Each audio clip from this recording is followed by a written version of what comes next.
The morning sun reflected off the glass walls of Chen Industries, casting long shadows across the marble lobby. David Chen stood at the window of his corner office on the 42nd floor, looking down at the busy street below.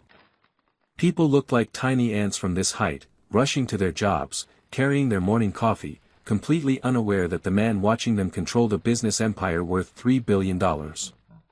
David adjusted his expensive suit and checked his watch. It was exactly 9:15 a.m. In 15 minutes, he would interview the final candidate for the position of Executive Vice President of Operations. His assistant had told him this person came highly recommended, though the resume had somehow gotten lost in the shuffle of paperwork. No matter. David trusted his ability to spot talent within minutes of meeting someone. At 35 years old, David had built his technology company from nothing. He had no patience for weakness, no time for sob stories, and no interest in hiring anyone who could not handle the pressure of working in his fast-paced environment. His employees either performed at the highest level or they found themselves working somewhere else. This approach had made him incredibly successful, but it had also made him incredibly alone. 3 floors below, Mark Rodriguez sat in the lobby, nervously adjusting the collar of his only clean dress shirt. His hands were rough from years of manual labor, and he had tried to scrub the warehouse stains from under his fingernails that morning. The shirt was a bit too big for him now.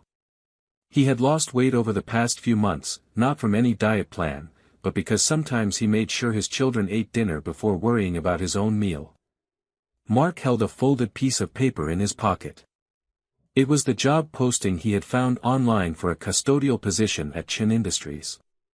The pay was better than his current job at the warehouse, and more importantly, the hours were during the day. This meant he could be home when his children got back from school, help them with homework, and actually tuck them into bed instead of leaving them with Mrs. Garcia, the neighbor who watched them for almost nothing because she understood what it meant to struggle. His daughter Emma was 8 years old, and his son Miguel was 6. They had been through so much since their mother died 2 years ago. Cancer had taken Maria slowly, along with their savings and their dreams. Now Mark worked 16 hours a day between 2 jobs, trying to keep their small apartment and put food on the table.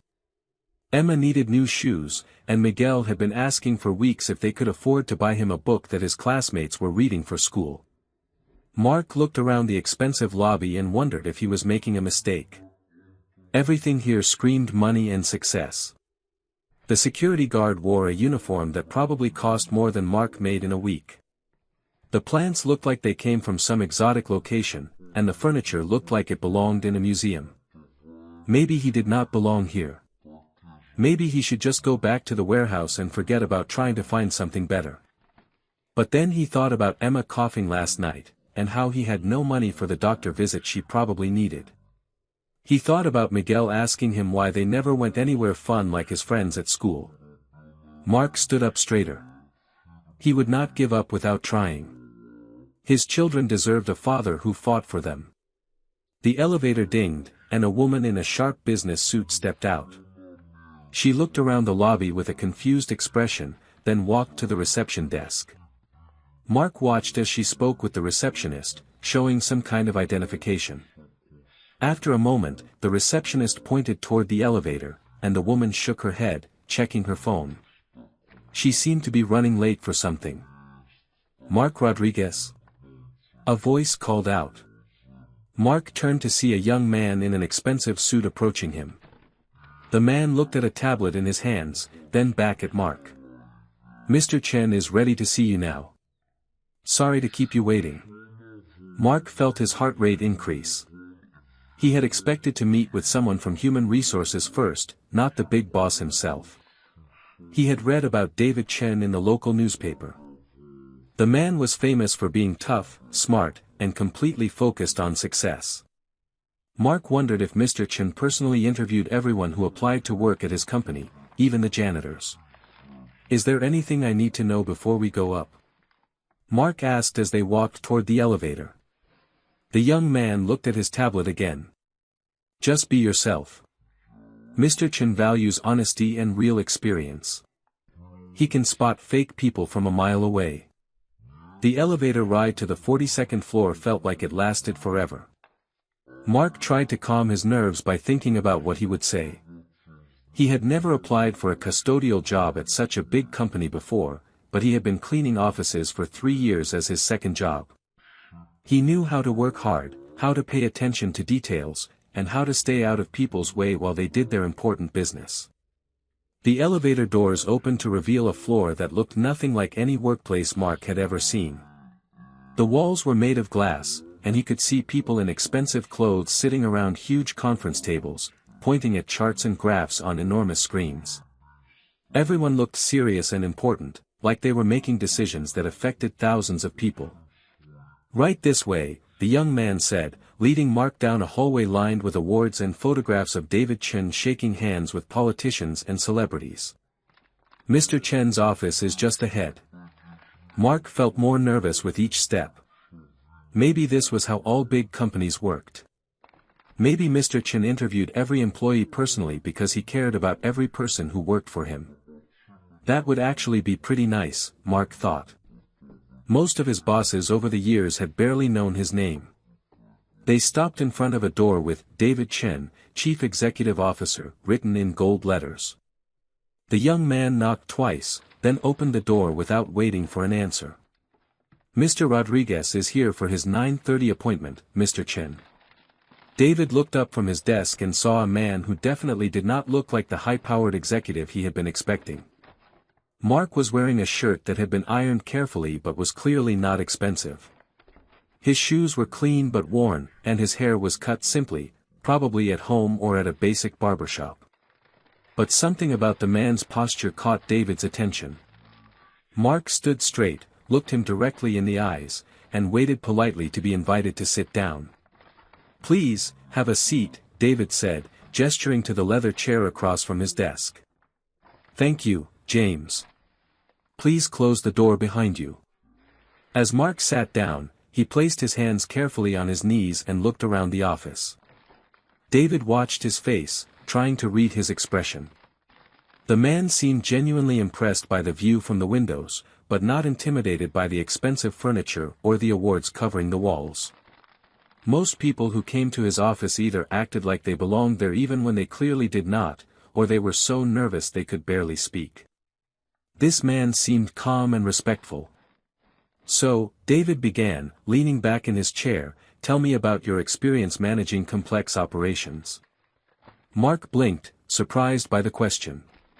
He had expected to be asked about his cleaning experience, his availability for different shifts, or whether he had any problems with working around confidential documents. But operations management? He thought for a moment, trying to understand what Mr. Chen wanted to know. "Well," Mark said slowly, "I guess you could say I manage pretty complex operations every day. I have to coordinate schedules, manage resources, and handle unexpected problems all the time." David nodded, impressed by the confident answer. "Can you give me some specific examples?" Mark thought about his daily routine. "Every morning, I have to plan out how to use my time and money most efficiently.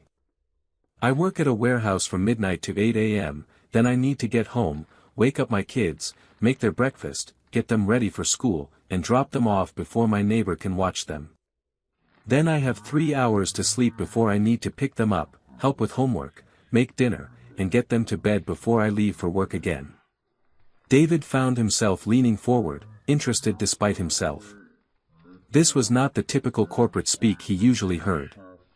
"That does sound like complex scheduling. How do you handle resource management?" "I have to be very careful with every dollar," Mark replied honestly. "I plan meals a week in advance based on what's on sale at the grocery store. I have to balance paying bills with making sure my kids have what they need for school. Sometimes I have to make tough decisions about what can wait and what can't." This was not going the way David had expected, but he found himself curious about this man's approach to problem solving.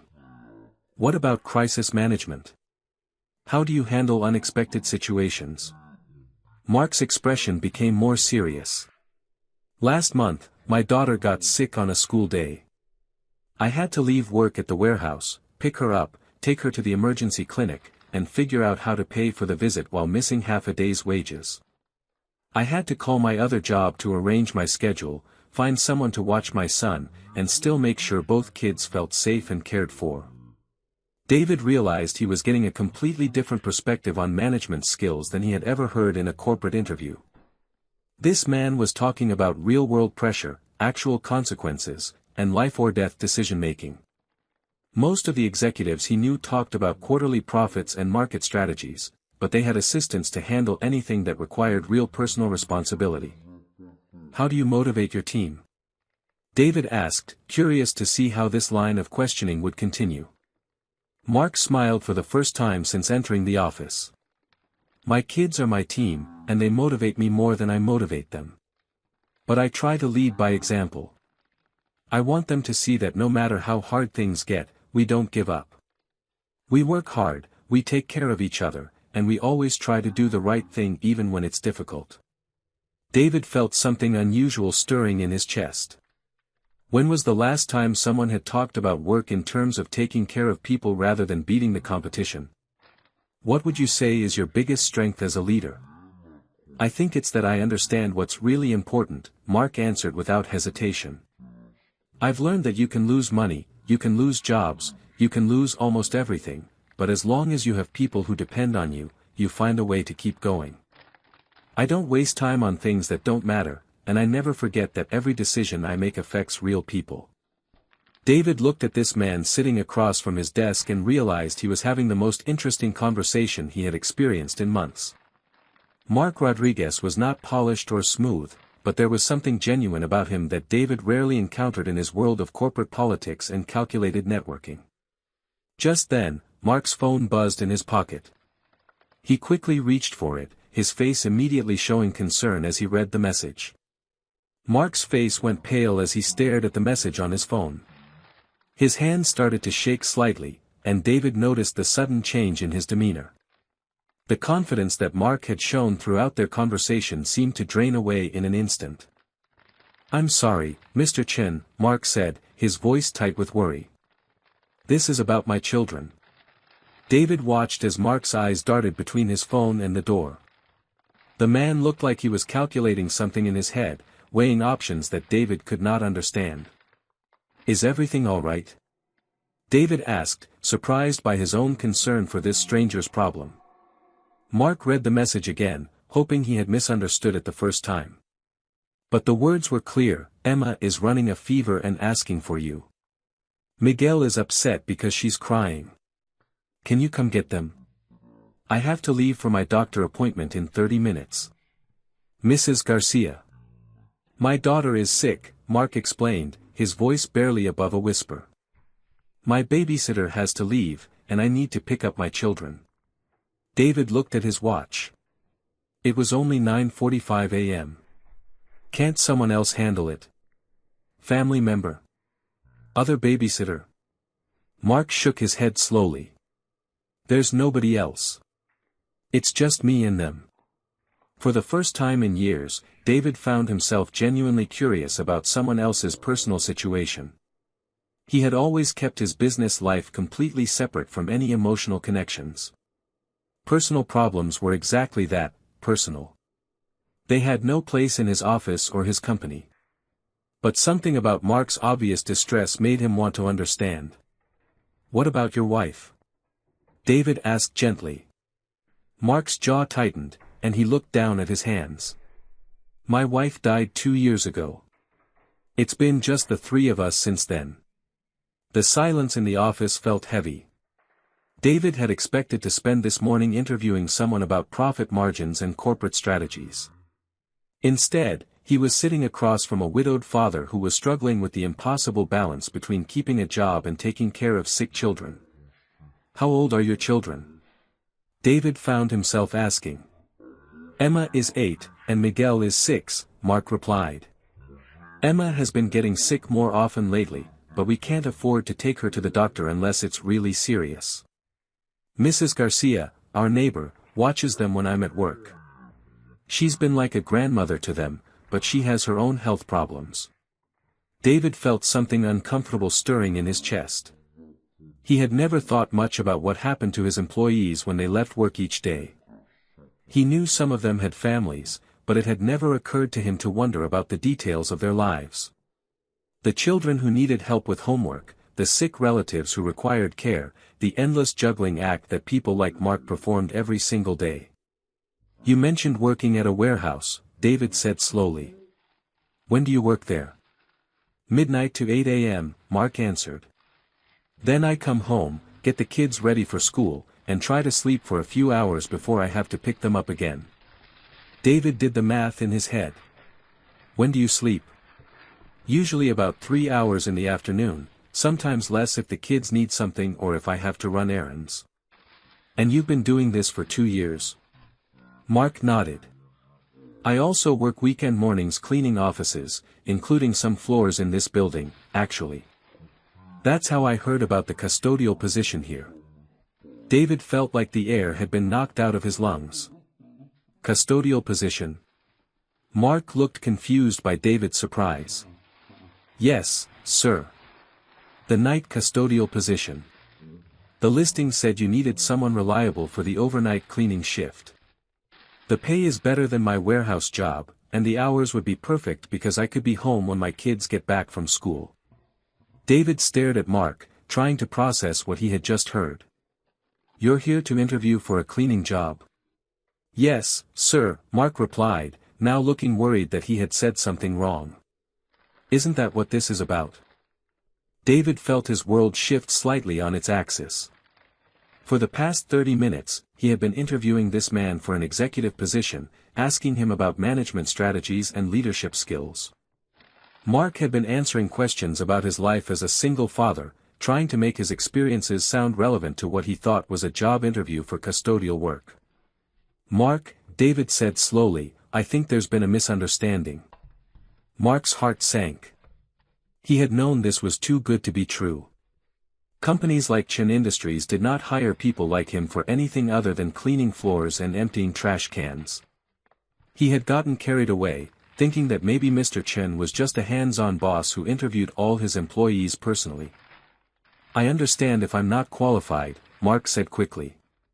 "I know I don't have formal experience with commercial cleaning equipment, but I learn fast, and I promise you I'll work harder than anyone else you could hire." David held up his hand. "That's not what I mean. Mark, my assistant scheduled me to interview someone for an executive position this morning. I think you were sent to the wrong office." Mark felt his face burning with embarrassment. He had spent the last half hour talking to one of the most successful businessmen in the city about his personal problems, his children, and his struggles with money. Mr. Chen had probably been wondering why this crazy person was sitting in his office talking about bedtime routines when he should have been discussing quarterly reports. "I'm so sorry," Mark said, starting to stand up. "I should have realized. Someone like you wouldn't interview someone like me for anything important." "Sit down," David said firmly. "Please." Mark sat back down, but he could not look David in the eyes. He felt stupid and embarrassed, like he had been caught pretending to be something he was not. "How much do you make at the warehouse?" David asked. Mark was confused by the question, but he answered honestly. $12 an hour. "And the cleaning job?" $15 an hour for the weekend work. The position here would be $16 an hour. David calculated quickly in his head. Even if Mark worked both jobs, he was making less in a week than David spent on lunch most days. "How do you manage to pay for everything your family needs?" Mark shrugged, still feeling embarrassed about the whole situation. "We don't buy anything extra. We shop at the discount grocery store, buy clothes at thrift shops, and I fix things myself instead of paying someone else to do it. Emma needs new shoes, but those will have to wait until next month." "What about healthcare?" "I don't have insurance. The warehouse job doesn't offer it, and I can't afford to buy it on my own. When one of the kids gets really sick, we go to the emergency clinic and I pay what I can each month." David thought about his own health insurance, provided automatically by his company. He had never even looked at the bills because his assistant handled all of that. If he needed to see a doctor, he made a phone call and showed up. If he needed medication, he bought it without checking the price. The idea of having to choose between taking a sick child to the doctor and paying rent was completely foreign to him. What happened to your savings when your wife got sick? Mark's expression became even more pained. We spent everything trying to get her the treatment she needed. Sold the car, maxed out credit cards, borrowed money from anyone who would lend it. In the end, it wasn't enough to save her, and we lost everything anyway. David had never heard anyone talk so matter-of-factly about losing everything. In his world, people made backup plans and had safety nets. They had investments and insurance policies and family money to fall back on. The idea of being completely on your own, with 2 small children depending on you and no resources left, was terrifying to consider. Why don't you apply for government assistance?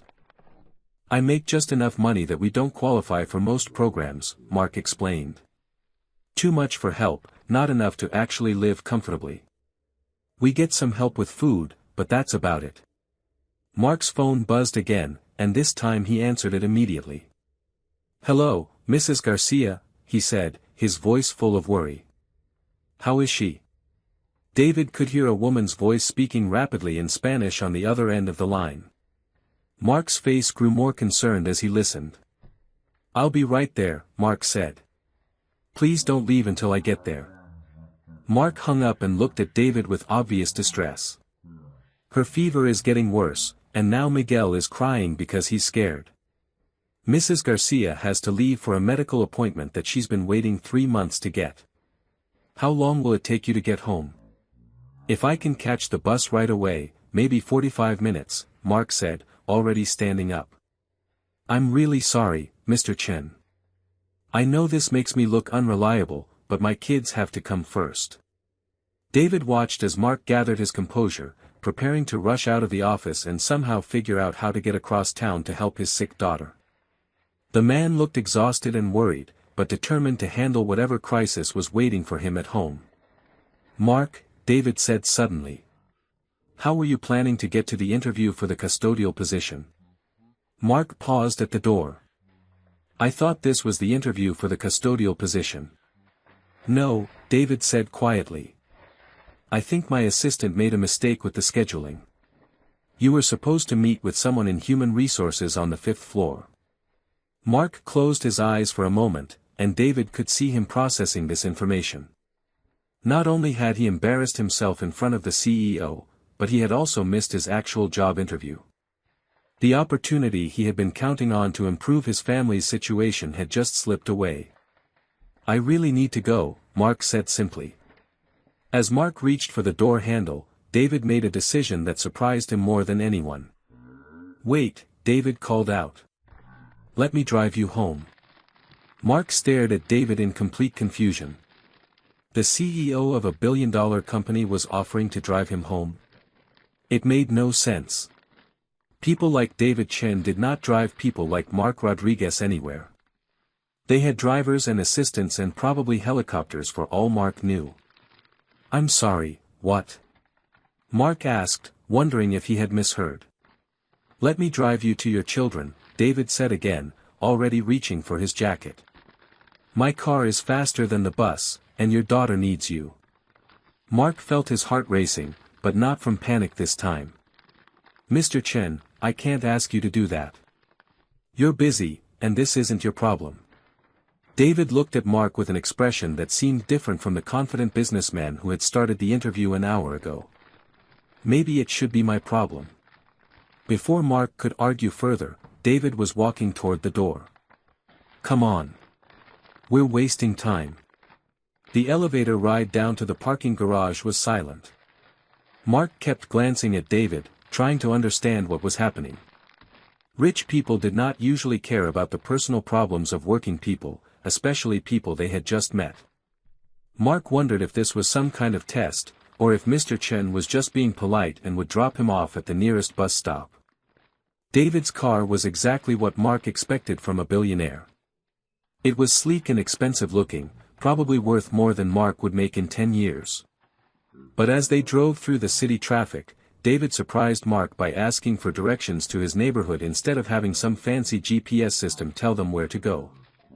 "Turn left at the next light," Mark said, still feeling awkward about the whole situation. "My apartment building is the third one on the right." As they drove through Mark's neighborhood, David looked around with genuine curiosity. The buildings were older and smaller than the gleaming towers downtown. Children played on sidewalks instead of in private playgrounds.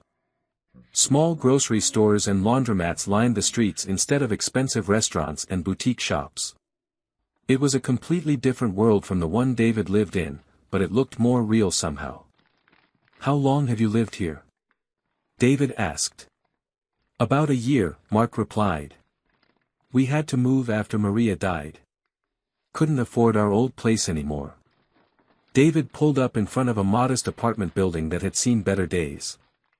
The paint was peeling in some places, and the small front yard needed attention, but the building looked clean and well maintained. Mark started to get out of the car, then paused. "Thank you, Mr. Chen," he said. "I know this was way beyond anything you needed to do." "Mark," David said suddenly. "Can I come up with you?" Mark blinked in surprise.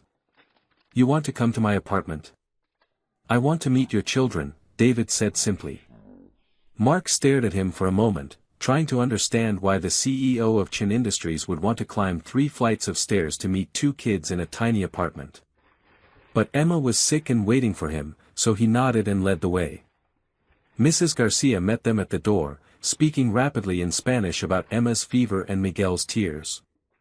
She was a small, elderly woman with kind eyes and hands that had clearly worked hard for many years. When she saw David behind Mark, she looked confused but smiled politely. "Mrs. Garcia, this is Mr. Chen," Mark said in English. "He gave me a ride home." Mrs. Garcia nodded and shook David's hand, then quickly gathered her purse and medical paperwork. "Emma is on the couch, and Miguel is hiding in his room," she told Mark. "I gave her some medicine, but she keeps asking for you." After Mrs. Garcia left for her appointment, Mark led David into the small living room. The apartment was tiny but spotlessly clean. The furniture was clearly secondhand, but everything was organized and cared for.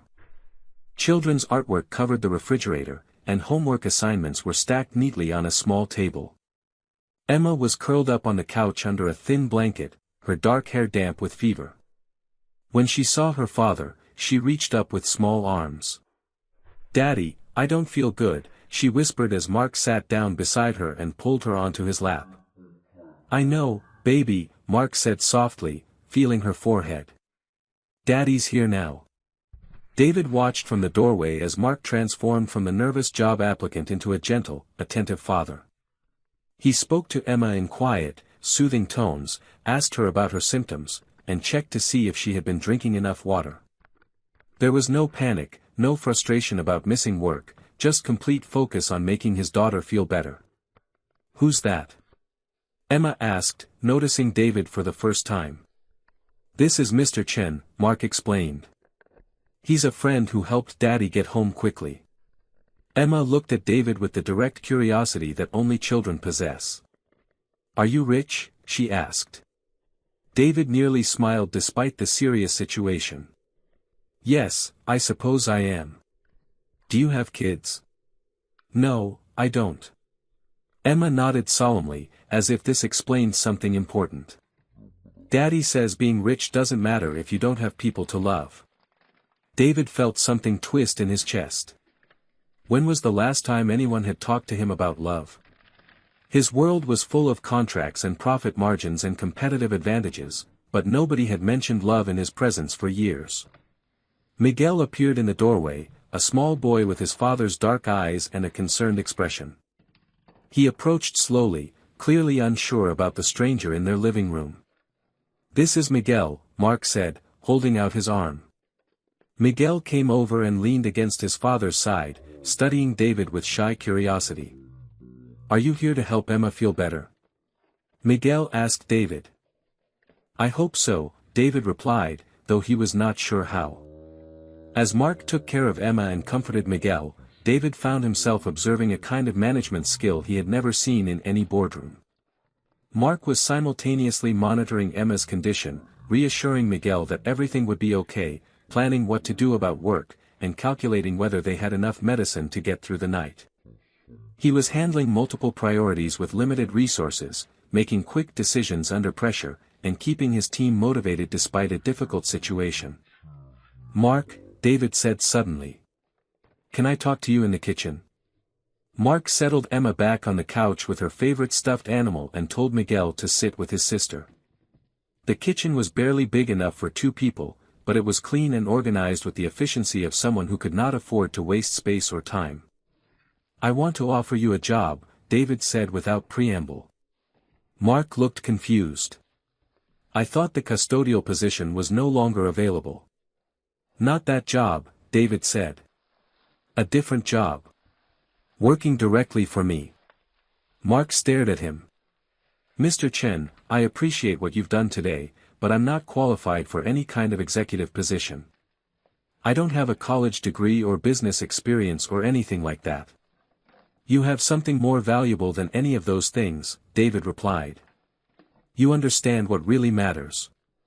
You know how to manage resources, handle crises, and motivate people. You've been doing it every day for 2 years under circumstances that would destroy most people." "I don't understand what you're offering," Mark said honestly. David took a deep breath. "I want to create a new position called Director of Employee Family Services. Your job would be to help other employees balance their work and family responsibilities. You would develop programs to support working parents, create emergency assistance funds, and make sure our company policies actually help real people with real problems." Mark felt like the room was spinning. "Mr. Chen, that sounds like an important job for an important person. I clean warehouses and offices. I can't run corporate programs." "Mark, I've been interviewing executives for 15 years, David said earnestly. "I've met people with degrees from the best universities, people with impressive resumes and smooth presentations. But in 30 minutes, you taught me more about leadership and resource management than I've learned from all of them combined."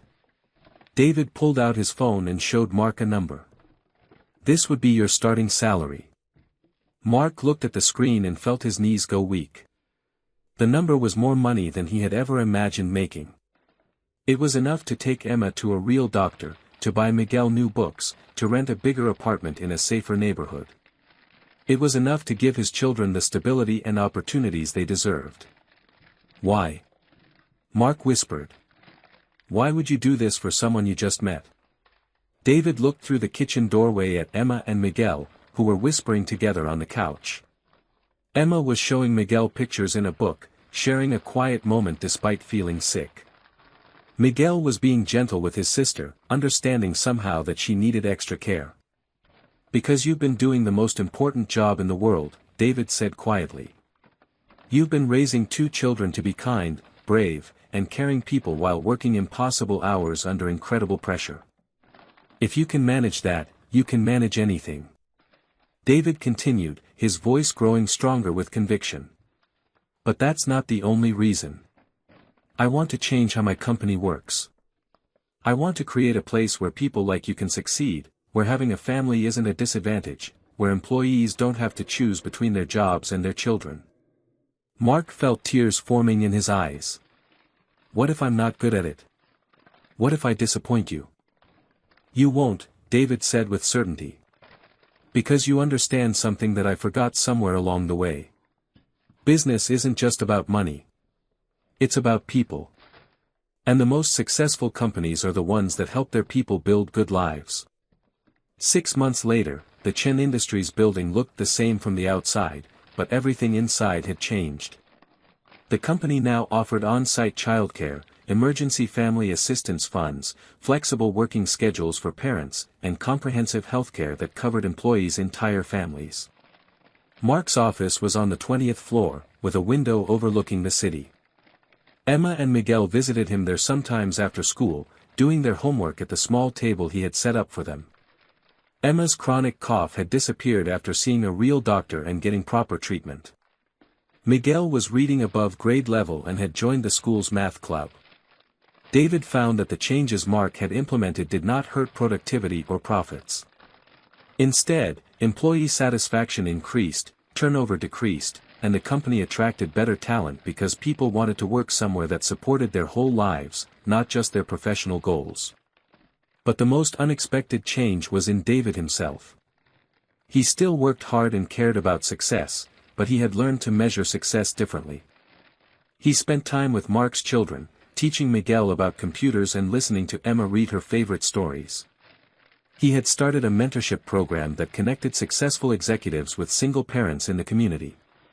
On Friday evenings, David often joined Mark and the children for dinner in their new apartment. It was bigger and brighter than their old place, with enough room for the kids to have their own bedrooms and a kitchen table big enough for homework and family meals. The story of Mark's promotion had spread throughout the business community and beyond. Other companies began implementing similar family support programs.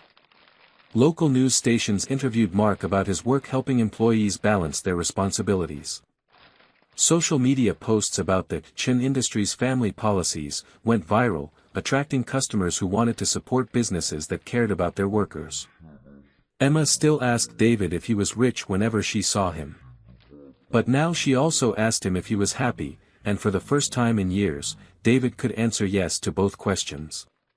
He had learned that true wealth was not measured only in money, but in the relationships you build and the positive changes you make in other people's lives. Mark never forgot the moment when his whole world changed because a scheduling mistake put him in the right place at the right time. But he had come to believe that maybe it had not been a mistake at all. Maybe it had been exactly what both he and David needed to find their way to something better than either of them had imagined possible.